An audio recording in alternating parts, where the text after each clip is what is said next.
ขอ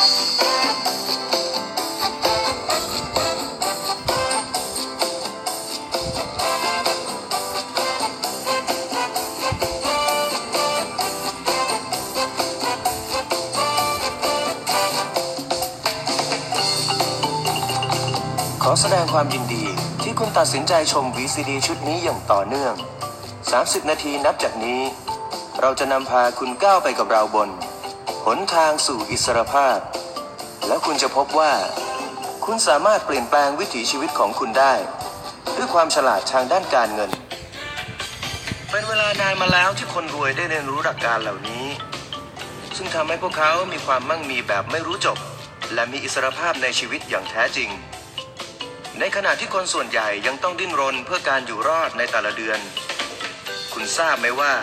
เงินไม่ได้ทำให้คุณรวยคุณต้องการทราบไหมว่าจะให้เงินทำงานเพื่อคุณได้อย่างไรแทนที่คุณต้องทำงานเพื่อเงินคุณสนใจเรียนรู้ความลับทางด้านการเงินที่จะทำให้คุณควบคุมการเงินในชีวิตของคุณได้มากขึ้นหรือไม่ต่อไปคุณจะได้พบกับผู้ที่มีชื่อเสียงมากที่สุดคนหนึ่งในเรื่องความรอบรู้ทางด้านการเงินโรเบิร์ต คิโยสกิซึ่งได้รับการกล่าวขานว่าเป็นเจ้าของกิจการที่น่าทึ่งที่สุดคนหนึ่งในยุคของเขาโรเบิร์ต คิโยสกิเป็นชาวอเมริกันเชื้อสายญี่ปุ่นรุ่นที่4เกิดและเติบโตที่ฮาวายเริ่มต้นธุรกิจของเขาในปี 1977 โดยใช้ความรู้ที่เขาได้เขียนไว้ในหนังสือเล่มแรกของเขาพ่อรวยสอนลูกเขาได้สร้างธุรกิจเป็นธุรกิจเงินล้านและเจริญเติบโตไปทั่วโลกในปี 1985 เขาได้ร่วมตั้งบริษัทให้การศึกษาไปทั่วโลกสอนผู้คนให้เป็นเจ้าของธุรกิจและนักลงทุนจนได้รับฉายาว่าอาจารย์เศรษฐีเขาเป็นพิธีกรในรายการโทรทัศน์อเมริกามีผู้เข้าร่วมรายการเช่นแอนโทนี โรบินส์ ซิกซิกเลอร์และออกเบนติโนข่าวสารที่เขาบอกเรียบง่ายคุณต้องเป็นนายของเงินหรือไม่ก็เป็นทาสของมันชั่วชีวิตเขาเกษียณตัวเองเมื่อปี 1994 ในวัย 47 ปีแต่เขายังคงทำในสิ่งที่เขารักที่สุดคือการสอนหนังสือพ่อรวยสอนลูกเปิดตัวในปี 1998 ติดอันดับหนึ่งเป็นเวลามากกว่า 90 อาทิตย์ติดต่อกันหนังสือชุดต่อมาเงิน4ด้านและพ่อรวยสอนลงทุนสามารถติดอันดับและยังคงติดอันดับยอดขายสูงสุด1 ใน 10อย่างต่อเนื่องเมื่อไม่นานมานี้เขาได้รับการยกย่องให้เป็นหนึ่งในนักเขียนที่ขึ้นทำเนียบหอเกียรติคุณหรือ Hall of Fame ในวาระครบ10 ปีของ Amazon.com ขอเชิญพบกับโรเบิร์ต คิโยสกิ What I'm going to be talking about really quickly is what happens because my real forte in school was economics, admiralty law, and history. สิ่งที่เราจะพูดถึงอย่างรวดเร็วก็คือผมได้รับการศึกษาทางด้านเศรษฐศาสตร์กฎหมายและประวัติศาสตร์ And I'll explain a little bit from why I recommend people getting into the business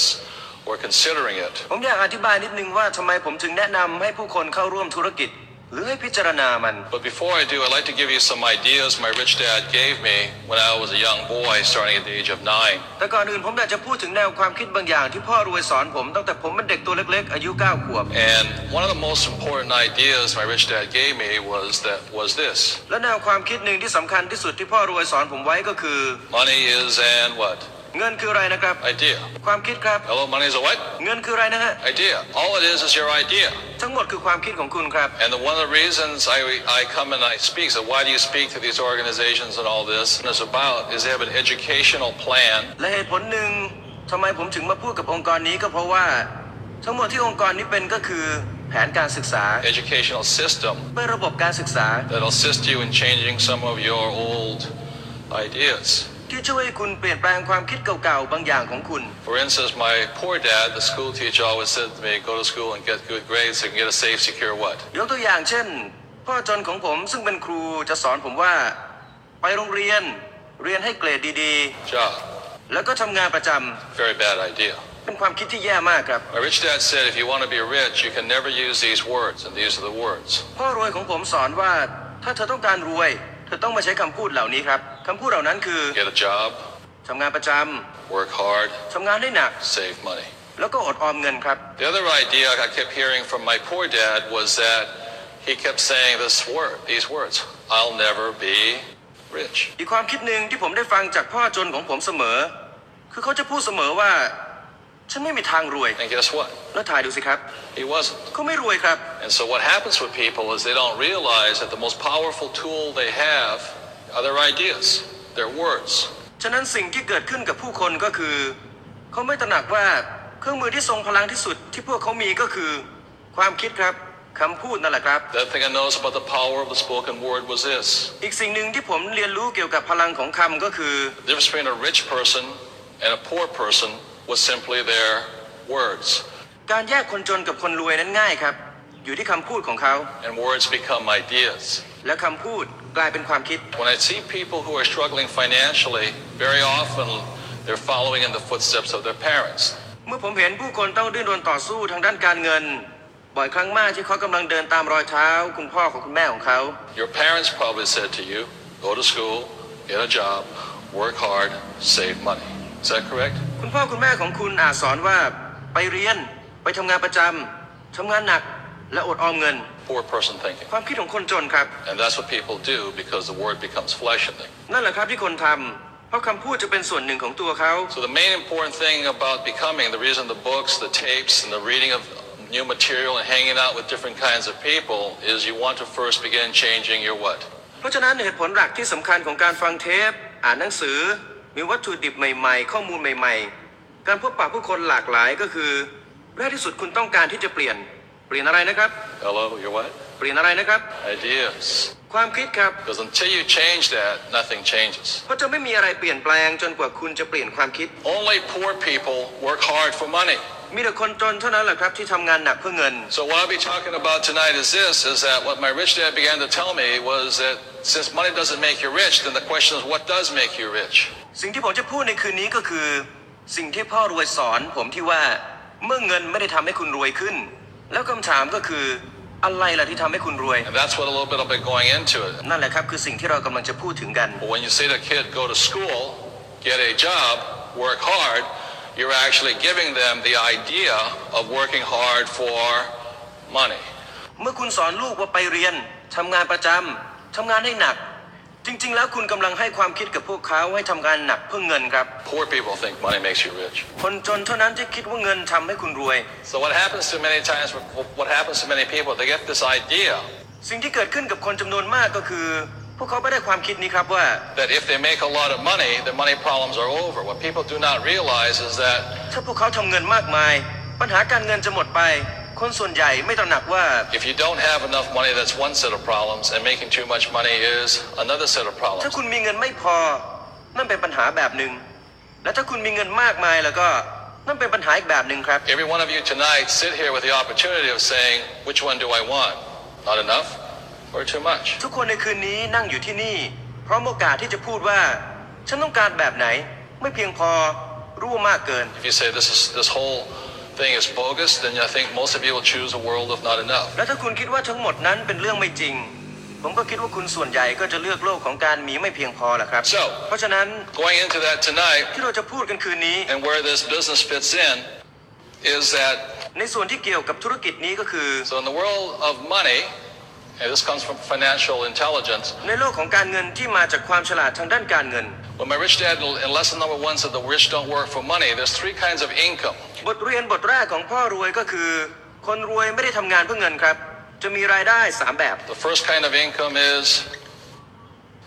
what kind of income? แบบแรกของรายได้ก็คือรายได้จากการทำงาน So when you say to somebody, go to school, get good grades, and get a job, เพราะฉะนั้นถ้าคุณพูดว่าไปโรงเรียนไปทำงานดีๆไปทำงานประจำ or become a doctor or a small business owner, what you're working for is earned income. หรือว่าไปเป็นคุณหมอหรือไปทำธุรกิจส่วนตัวเล็กๆหรือว่าธุรกิจเล็กๆคุณทำงานก็เพื่อให้มีรายได้เข้ามา That's not the income that makes you rich. นั่นไม่ใช่รายได้ที่ทำให้คุณร่ำรวยขึ้นครับ If you want to be rich, the incomes that make you rich are ถ้าคุณต้องการร่ำรวยรายได้ที่ทำให้คุณร่ำรวยได้ก็คือ passive and portfolio income. รายได้ที่คุณไม่จำเป็นต้องลงมือทำก็ได้มาและรายได้จากการลงทุนหลักทรัพย์การลงทุน These are income from assets, and this is income from labor. ตรงนี้เป็นรายได้ที่ได้จากทรัพย์สินต รงนี้เป็นรายได้ที่ได้จากการลงแรง Working hard for money doesn't make you rich. การทำงานหนักเพื่อให้ได้เงินไม่ได้ทำให้คุณรวยครับ One of the reasons I created this board game cash flow was for years, as I said, I used to teach business and investing, the B and the I side. เหตุผลข้อหนึ่งที่ผมได้ประดิษฐ์เกมที่ชื่อว่ากระแสเงินสดขึ้นมาเพราะว่าผมได้สอนเรื่องราวของธุรกิจและการลงทุนมาเป็นเวลาหลายปีครับในด้านของเจ้าของธุรกิจและนักลงทุน And what this little circle over here is a thing called the rat race. สิ่งที่เป็นวงกลมๆอยู่ตรงนี้คือสิ่งที่เราเรียกว่าสนามแข่งหนู Get up, go to work. Get up, go to work. Get up, go to work. Get up, go to work. round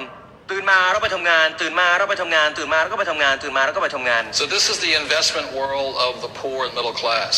ตรงนี้เป็นโลกของการลงทุนของคนจนและชนชั้นกลาง This is called the fast track. And this is where my wife and I operate from now. นี่คือสิ่งที่เรียกว่าทางด่วนซึ่งผมและภรรยาทำงานจากตรงนี้เป็นต้นไป One of the reasons you want to get into the business is so you can get out of the rat race and onto the fast track where the best deals in town are. เหตุผลหนึ่งที่คุณต้องการเข้ามาสู่ธุรกิจนี้ก็เพราะว่าคุณต้องการออกจากสนามแข่งหนูเพื่อเข้าสู่ทางด่วนเพื่อให้คุณได้ผลลัพธ์ที่ดีที่สุดเท่าที่จะทำได้ This is the world of not enough money. ตรงนี้จะเป็นโลกของเงินไม่พอ This is the world of... และตรงนี้จะเป็นโลกของเงินที่มากเกิน And when you play this game, suddenly you begin to see the other side of the coin. เมื่อคุณเล่นเกมนี้ในทันใดนั้นคุณจะมองเห็นอีกด้านหนึ่งของเหรียญ And when you can see it, you'll never go back. แล้วเมื่อคุณเห็นมันคุณจะไม่มีทางย้อนกลับครับ Another thing about this board game, it talks about the tithing, generosity, and all this. อีกสิ่งหนึ่งที่เพิ่มมาสำหรับเกมนี้ก็คือการพูดถึงเรื่องของความใจกว้างมีน้ำใจหรืออะไรอื่นๆพวกนี้ Because I hear a lot of poor people who say the rich are greedy. That's not my experience. ผมได้ยินมามากมายเลยครับคนจนชอบพูดว่าคนรวยนั้นโลภมากซึ่งนั่นไม่ใช่ประสบการณ์ของผมครับไม่ใช่สิ่งที่ผมเห็นมา My friends are very generous. เพื่อนๆของผมนั้นมีน้ำใจมากๆครับ If you want to be rich, just one simple principle. ถ้าคุณต้องการรวยมีหลักการพื้นฐานเพียงหนึ่งข้อครับ The way you get rich, and my way my rich dad said to get rich is by being generous. วิธีที่พ่อรวยสอนผมก็คือคุณต้องเป็นคนที่มีใจกรุณาครับ He says the more people you give, the more you give people what they want, they'll give you what you want. ถ้าเธอให้ผู้อื่นในสิ่งที่เขาต้องการมากขึ้นเท่าไหร่เธอก็ได้ในสิ่งที่เธอต้องการมากขึ้นเท่านั้น If you work hard in your hearts to give people freedom, they'll give you your freedom too. ถ้าในจิตใจของคุณรู้ว่าคุณทำงานหนักเพื่อให้พวกเขามีอิสรภาพพวกเขาก็จะให้อิสรภาพกับคุณด้วยเหมือนกัน That's the way the rich get rich, is by giving lots. นั่นคือวิถีทางที่คนรวยขึ้นครับก็คือให้ออกไปเยอะ In my opinion, it's people who are poor who are not giving enough. ๆในความเห็นของผมคนจนคือคนที่ไม่ได้ให้ออกไปมากเพียงพอครับ So that's what this game was designed to teach here. นั่นแหละครับคือเกมที่ออกแบบมาเพื่อสอนคุณ So the rule of my rich dad taught me, the more you give, the more you shall what? Receive. กฎที่พ่อรวยสอนผมก็คือยิ่งเธอให้ออกไปมากเท่าไหร่เธอก็จะได้รับมากขึ้นเท่านั้น What you want to be able to do when I go into tonight, and you'll understand when you see this, สิ่งที่คุณสามารถทำได้เมื่อผมพูดถึงในค่ำคืนนี้และเมื่อคุณเห็นสิ่งนี้ก็คือ why you want to get into the business. ทำไมคุณถึงจะต้องเข้าร่วมธุรกิจด้วย So, เพราะฉะนั้น would you take 1 minute quickly right now so you understand this? What makes people poor ขอให้เราใช้เวลาสักนาทีเพื่อทำความเข้าใจว่าสิ่งที่ทำให้คนจน is they're working hard ก็คือเขาทำงานหนัก for the wrong kind of money. เพื่อเงินผิดด้านครับ If you want to get rich, ถ้าคุณต้องการที่จะร่ำรวย see, if you work for earned income, you'll never get rich. ถ้าคุณต้องการทำงานเพื่อให้มีรายได้เข้ามาคุณจะไม่มีทางรวยขึ้นเลยครับ And I'll show you why in a little while. แล้วผมจะแสดงให้เห็นว่าทำไม So if I look at your financial statements เมื่อผมพิจารณาไปที่งบการเงินของคุณ of a financial statement of the same thing that comes from my board game here. คุณก็เป็นแบบเดียวกับที่อยู่ในเกม This is like an X-ray. I can read this. I can tell if you're going to be rich or poor that fast. มันเหมือนกับเอ็กซเรย์เลยนะครับ ผมสามารถมองทะลุแล้วก็บอกคุณว่าคุณจนหรือรวยได้เร็วขนาดนั้นเลยครับ I just simply look here. ผมก็แค่ง่ายๆครับมองที่ตรงนี้เลยครับ This is passive income and portfolio income. This is income that makes you rich. It is income that comes from the asset quadrant. ตรงนี้จะเป็นรายได้ passive income และ portfolio ก็คือรายได้ที่ไม่จำเป็นต้องลงมือทำงานก็มีรายได้เข้ามาหรือรายได้ที่ได้จากหลักทรัพย์ลงทุนครับ You guys are building a network business. You're building an asset in here. เมื่อคุณกำลังสร้างธุรกิจโดยใช้ระบบเครือข่ายคุณกำลังสร้างทรัพย์สินอยู่ครับตรงนี้ And it's not money that makes you rich. It's asset that put money in your pocket that makes you rich. มันไม่ใช่เงินครับที่ทำให้คุณรวย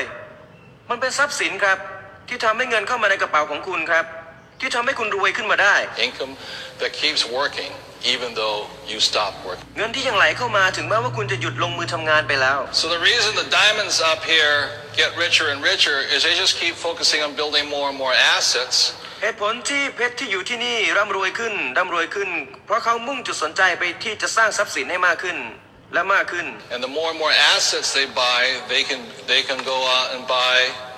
all the good things of life here. ยิ่งมีทรัพย์สินมากขึ้นเท่าไหร่เขาก็จะสามารถออกไปซื้อสิ่งดีๆเข้าสู่ชีวิตของเขาได้มากขึ้นเท่านั้น If you sit around and just simply build your business on a consistent basis, ถ้าคุณอยู่ในนี้และพยายามสร้างธุรกิจของคุณอย่างต่อเนื่องและสม่ำเสมอ in a very short period of time, if you're good at it, you develop your leadership skills. ในช่วงเวลาสั้นๆมากครับถ้าคุณทำมันได้ดี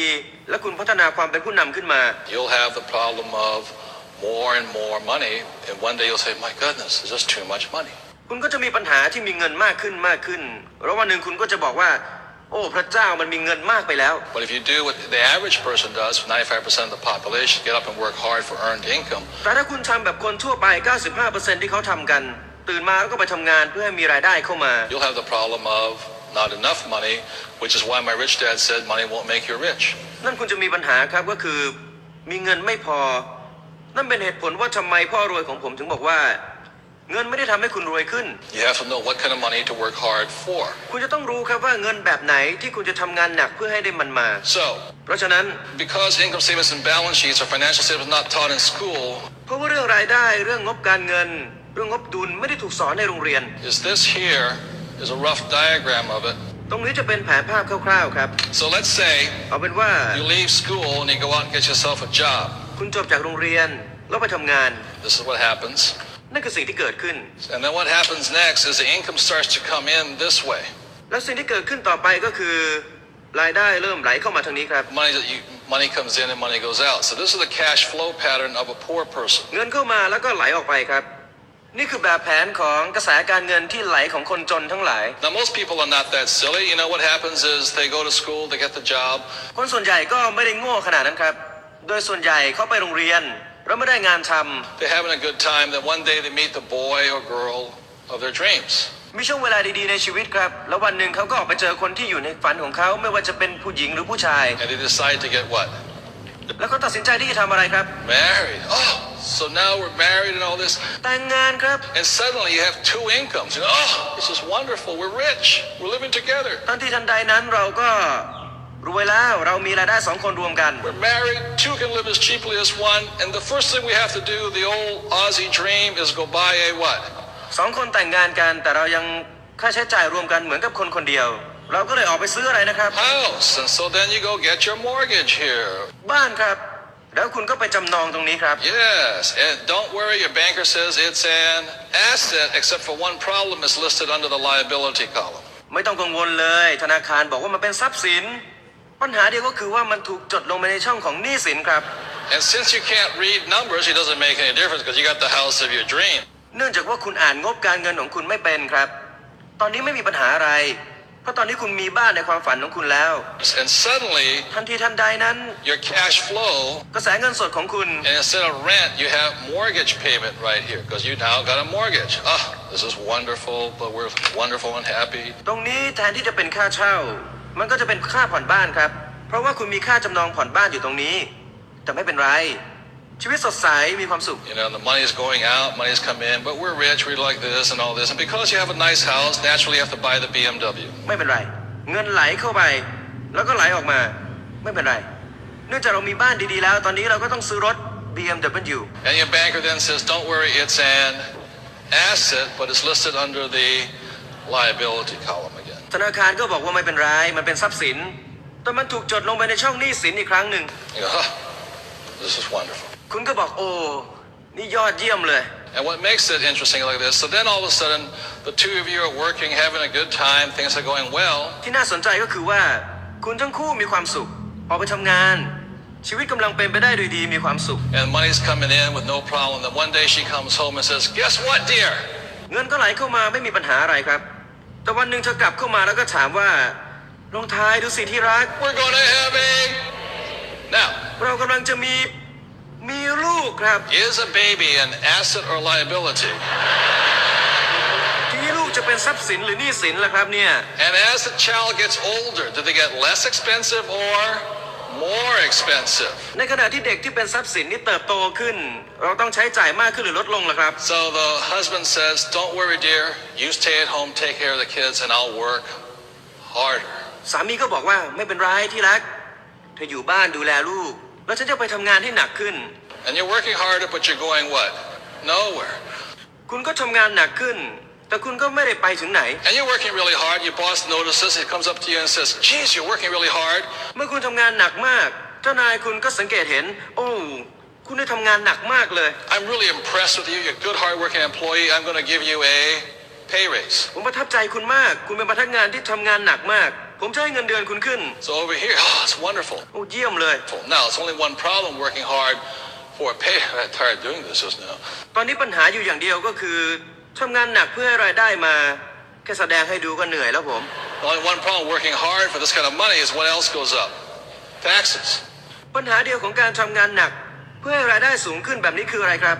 ภาษีครับ Over here, they're making the government rich through taxes. ตรงนี้เขาทำให้รัฐบาลรวยขึ้นโดยผ่านภาษี And over here, they're making the bank rich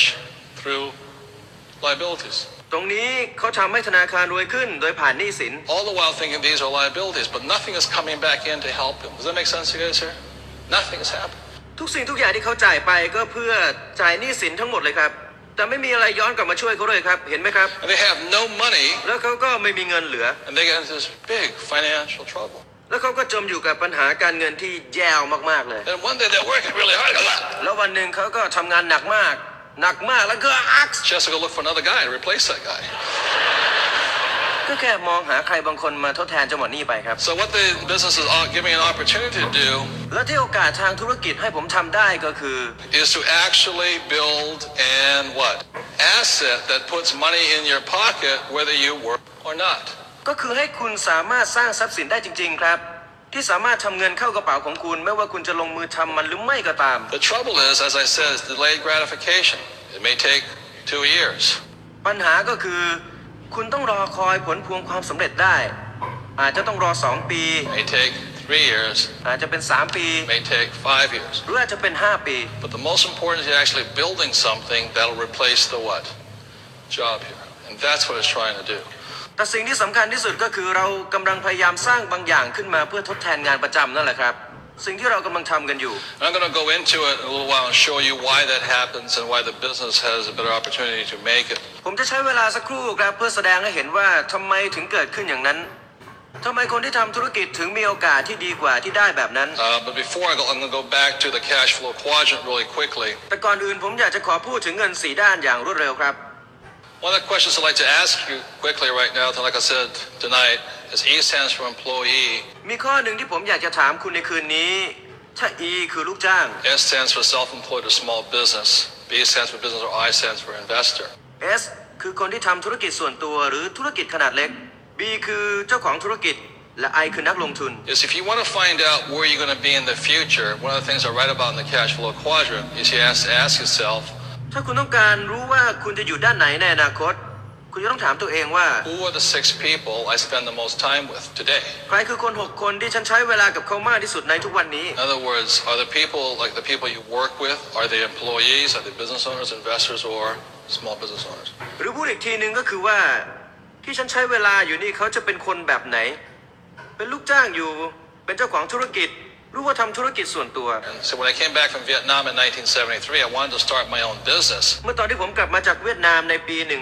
1973 ผมต้องการที่จะเริ่มธุรกิจของผมเอง But the problem was being Japanese, I'm extremely shy, extremely shy. ปัญหาก็คือเนื่องจากผมเป็นคนญี่ปุ่นผมขี้อายมากครับขี้อายมากจริง And so my rich dad would sit there and my poor dad would say, don't get a job in sales, don't sell because intellectuals don't sell. ๆเมื่อเรานั่งคุยกันพ่อจนของผมก็บอกว่าอย่าขายนะอย่าขายอย่าออกไปขายปัญญาชนก็ไม่ขายกันหรอก I said, well, intellectuals are broke, that's why I don't want to sell. ปัญญาชนน่ะถังแตกนั่นเป็นเหตุผลว่าทำไมเขาถึงไม่ขาย And he says, don't sell. And my rich dad said, you got to get, so don't take a job for what you can earn, take a job for what you can learn. แต่พ่อรวยผมบอกว่าอย่าทำงานเพียงเพื่อให้ได้เงิน จงทำงานเพื่อเรียนรู้ So at that point, จากจุดนั้น I got out of the Marine Corps and instead of taking a job as an airline pilot, I went into a job with the Xerox Corporation for 4 years to learn how to what? Sell. ผมออกจากการเป็นนาวิกโยธินผมไม่เป็นนักบินครับผมไปบริษัทซีร็อกทำงานที่นั่นเป็นเวลา4 ปีเพื่อเรียนรู้วิธีการขายนี่แหละครับ So the thing I want to say here is this, is that it's not an easy process. One of the best things about the network business สิ่งที่ผมต้องการจะพูดตอนนี้ก็คือว่ามันไม่ใช่กระบวนการที่ง่ายดายครับแต่สิ่งที่เยี่ยมยอดมากสำหรับระบบเครือข่ายก็คือ is you have friends, you have leaders, you have mentors, people who have already been down the track to help you make the crossing from here to here. คุณมีเพื่อนมีผู้นำมีผู้ชี้แนะที่อยู่บนเส้นทางนี้อยู่แล้วที่จะพาให้คุณก้าวข้ามจากฝั่งนี้ไปสู่ฝั่งโน้น In my opinion, if you think it's going to take a year, I don't really think so. ในความคิดของผมนะครับถ้าคุณคิดว่ามันต้องใช้เวลาแค่ปีเดียวผมไม่คิดอย่างนั้นนะครับ I would recommend this. I would say that ผมอยากจะแนะนำอย่างนี้ครับ whether you do anything or not, just come to the meetings, hang out,